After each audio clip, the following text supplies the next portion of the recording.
Okay, so while we're packing up this stove, kind of getting things put together here before we try this black bean bison chili, let's talk about this backwoods bungalow for a minute. It is absolutely not waterproof, okay?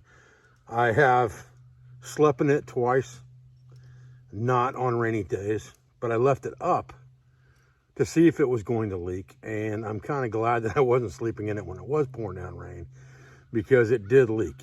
Not only does it leak in a couple corners, which isn't really that big of a deal because they're small puddles, but the bottom of it, although it is still nylon, it definitely leaks water through at the bottom. So if you don't put a ground cloth underneath it, like some kind of a piece of Tyvek or something like that, you're going to have a wet floor the next morning if you get a torrential downpour. Now, on a fair weather day, man, this thing is the bomb. No question about it. It's like a little bitty baby baker tent, and it's really, really nice for that. It's plenty durable. I haven't tore it up yet. I've had it up and down several times, and I'm not gentle with this stuff when I do it because I want to see if it's durable. So I kind of tug at it and pull at it. And we're going to take it down tomorrow when we get out of here after tonight. We're going to spend another night in it tonight.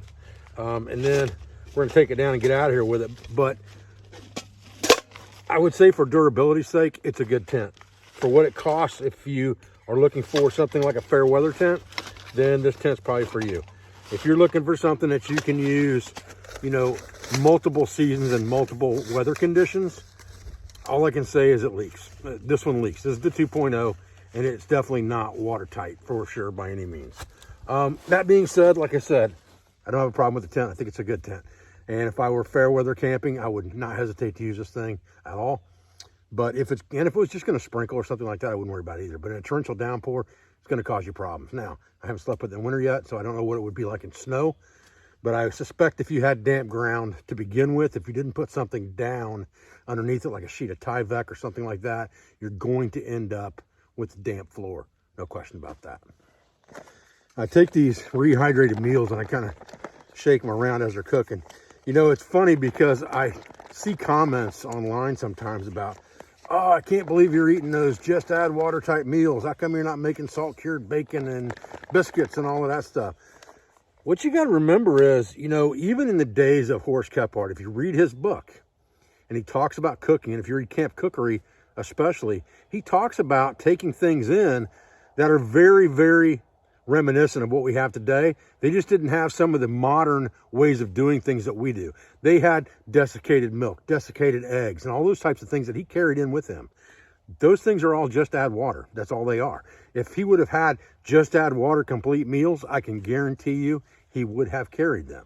So there's nothing wrong with carrying some dehydrated meals in with you to supplement what you might find off the landscape. You know, we're always hoping to get some small game or some fish or something like that while we're out camping.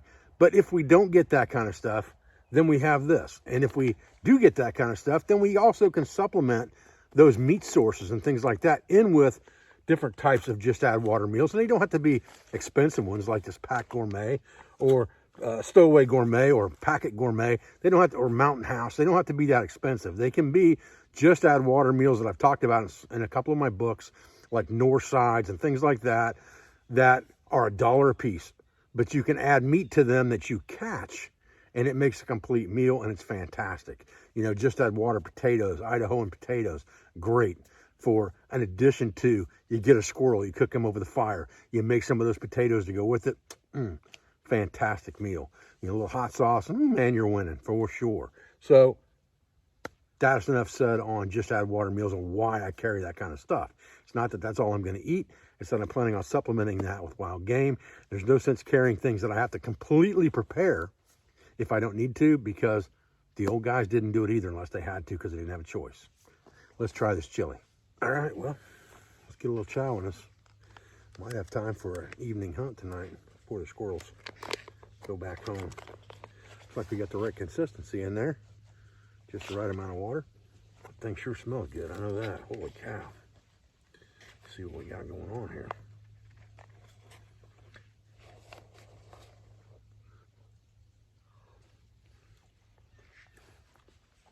Oh man, holy cow. Man, that's delicious. Probably wouldn't want to be in my tent tonight, but wow.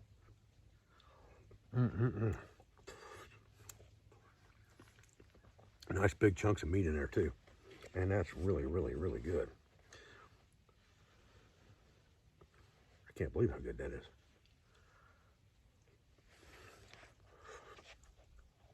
Stowaway Gourmet. Bison beef and black bean chili. Winter chicken dinner. Holy cow.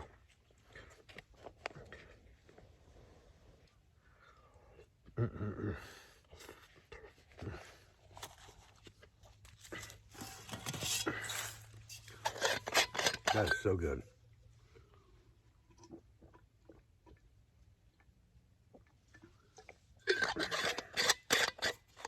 A little water, wash that down. Woo-wee. All right, fellas. Well, I'm going to finish my dinner. Well, I just kind of settled down in here for a little while. I'm going to read a PDF book I've got on my phone and just relax. Sun's going down now. I just wanted to kind of talk to you real quick about the sleep system that I'm using, because I'm a huge believer in this system. I've used it quite a few times now. Big believer down to freezing. I've got the Static V insulated pad, Swagman roll. That's the extent of that sleep system. And then I've got a minus 33 degrees base layer on. And that's what I'll sleep in. Now, if it gets below freezing, I'd switch to a heavier base layer, like an expedition weight. But this Swagman roll and this Static V are a really good combination if you're wearing the proper clothing, the proper base layers. You can really dip down in there with that stuff and sleep on the ground very, very comfortably. If it gets colder than that, then I'm probably going to jump to something like a down burrow from hammockgear.com.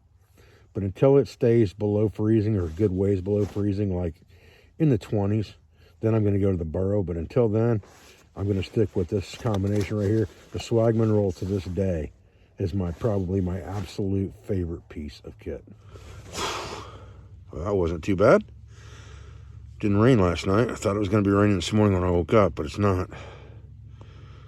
So that gives me time to pack down the camp dry, which is a good thing. Maybe go to a little hunt this morning. Swagman roll for the win, for sure. And this climate pad, definitely plenty warm.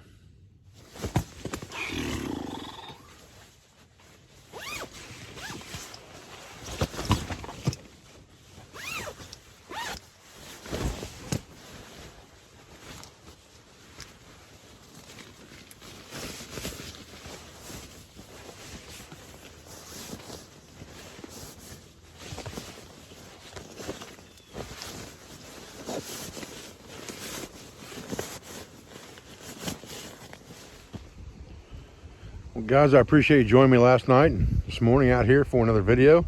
Just a quick discussion about the backwoods bungalow. I had a few questions about that from the pictures I posted online, as well as just a short discussion on Stowaway Gourmet's beer, bison, and black bean chili. Appreciate your views. I appreciate your support.